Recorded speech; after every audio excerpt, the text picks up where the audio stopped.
Anong klaseng acts of service ang ibinibigay mo sa asawa mo, sa anak mo, sa kaibigan mo, sa kapatid mo? Sa totoo lang, ang totoong pag-ibig, may acts of service.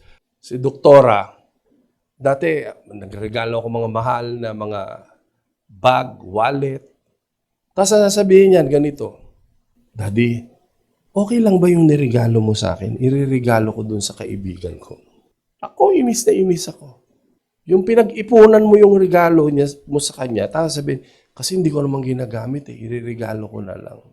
Doon ko na-realize, hindi pala yun ang love language ng asawa ko. Ang love language pala ng asawa ko, acts of service.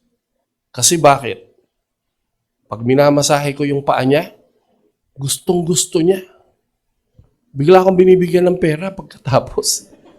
Kaya sa pool nun, palagi ko na minamasahe paa niya para may tip. Ang totoong pag-ibig, hindi laging I love you. Minsan, ang sasabihin mo, ako na yan. Magpahinga ka na. Kailan mo huling ginawa yon? Sa asawa mo, sa anak mo, sa kapatid mo, sa kapamilya mo. Yung tipong pagtayo mo, dati, ang nagliligpit ng hinigaan mo, nanay mo, ngayon, sana naman sabihin mo, Ma, malaki na ako na magliligpit niyan.